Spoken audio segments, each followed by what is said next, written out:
2 days left as we move closer to Silent Hill DLC for Dark Deception Monsters and Mortals. What is up, SmackNPie here, and welcome back to part 2 of our Silent Hill story recap. Today we are going to touch Silent Hill 2 plot summary. Again, this is very boiled down, but it should at least help you with the characters and the plot overall. So without wasting any more time, let us begin, and as always, links will be in the description because this is straight from Silent Hill fandom Wikipedia. Let's get into it.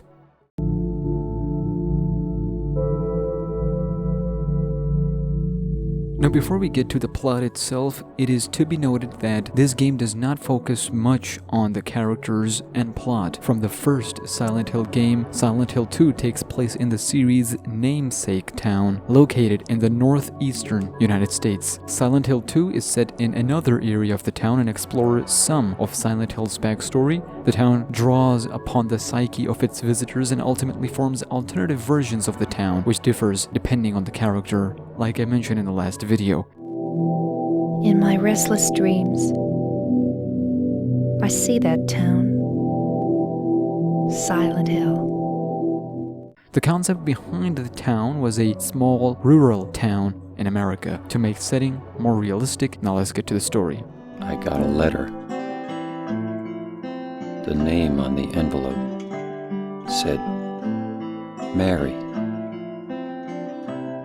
my wife's name. James Sunderland comes to Silent Hill after apparently receiving a letter from his wife, Mary, who died of an illness 3 years before. While exploring the town, he encounters Angela, a teenage runaway searching for her mother, Eddie, another teenage runaway, and Laura, an 8-year-old who befriended Mary and accuses James of not truly loving her. This will all make sense by the end, so stay with me.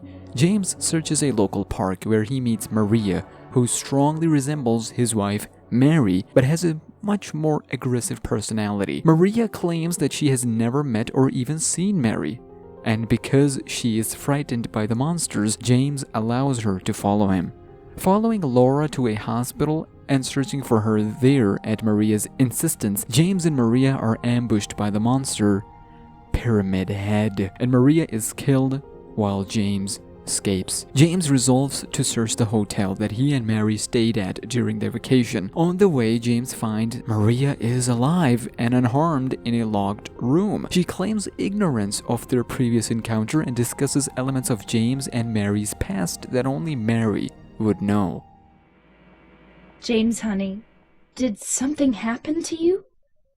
After we got separated in that long hallway? Are you confusing me with someone else?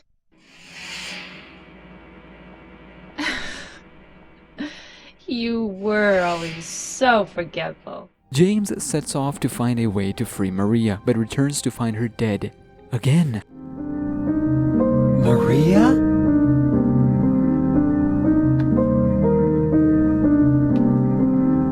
Maria? Maria, no!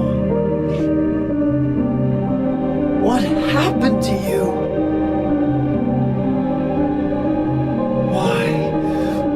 Why? Later on, he rescues Angela from a monster. She confesses that her father sexually abused her, and a newspaper clipping implies that she killed him in self-defense before coming to Silent Hill. You don't have to lie. Go ahead and say it. Or you could just force me.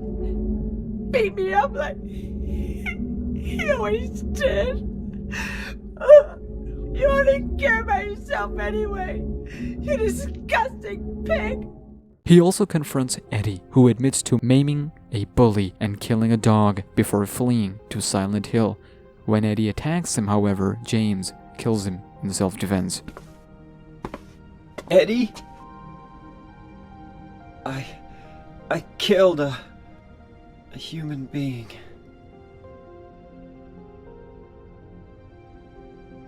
A human being. At the hotel, James locates a videotape which depicts him euthanizing his dying wife, and Mary's letter becomes a blank piece of paper. Please promise you'll take me again, James.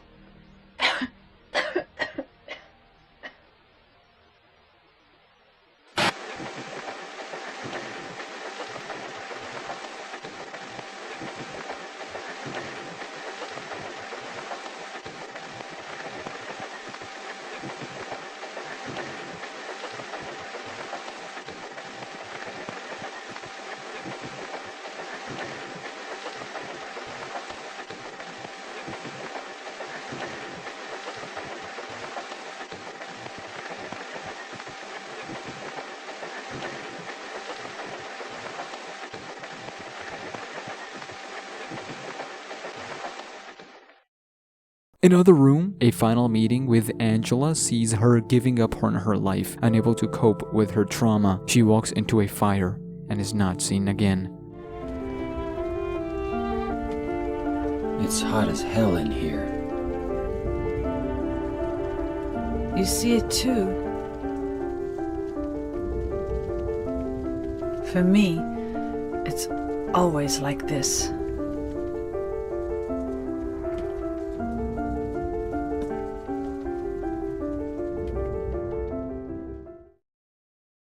Afterwards, James encounters two pyramid heads, along with Maria, who is killed again. Leave us both the hell alone!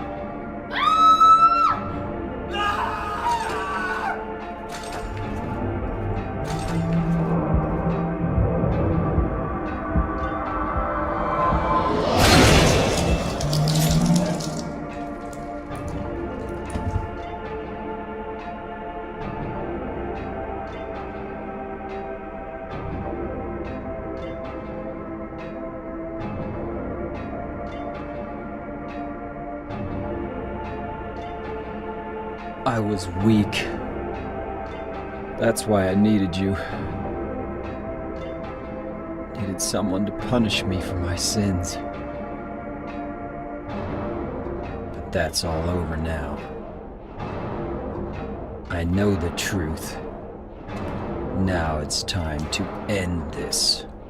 James realizes that Pyramid Head was created because he needed someone to punish him, and all the monsters are manifestations of his psyche. The envelope from Mary disappears and both Pyramid Heads commit suicide. James heads to the hotel's rooftop. Now here, depending on choices made by the player throughout the game, he encounters either Mary or Maria disguised as her. Now Silent Hill 2 features 6 endings. Even though Konami has kept their canonicity ambiguous, we still have some pretty interesting endings regardless. In Leave ending, James has one last meeting with Mary.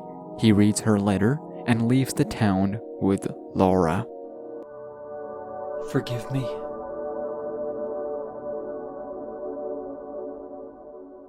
I told you that I wanted to die, James.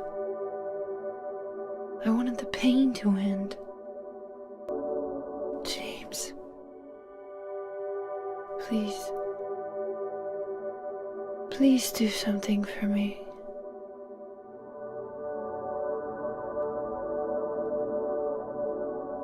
Go on with your life.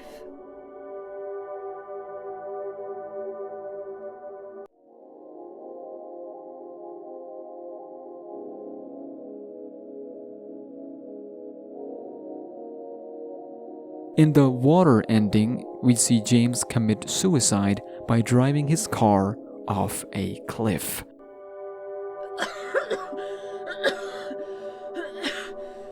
Mary? James.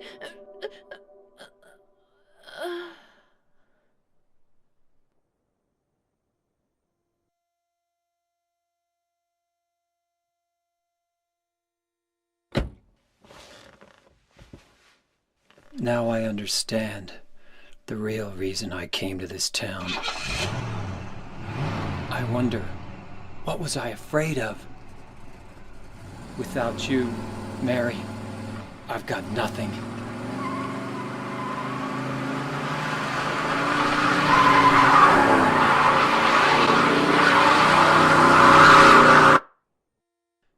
Now we can be together. Then we have the Maria ending, where we see Mary as the woman on the rooftop who has not forgiven James for killing her as mentioned previously. And even though it is ambiguous whether James killed his own wife purposely or because she was suffering and there was nothing he could have done to save her, Mary still doesn't forgive James in this ending specifically. After her defeat, James dismisses her, that one, as a hallucination and then leaves the town with an alive Maria.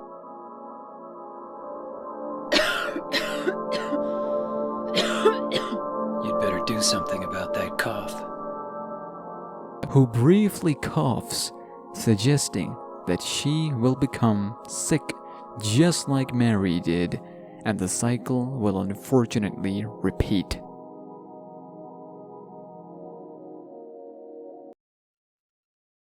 In my restless dreams, I see that town. Silent Hill. I can't tell you to remember me, but I can't bear for you to forget me. These last few years since I became ill, I am so sorry for what I did to you, did to us. You've given me so much, and I haven't been able to return a single thing. That's why I want you to live for yourself now. Do what's best for you, James. James, you made me happy.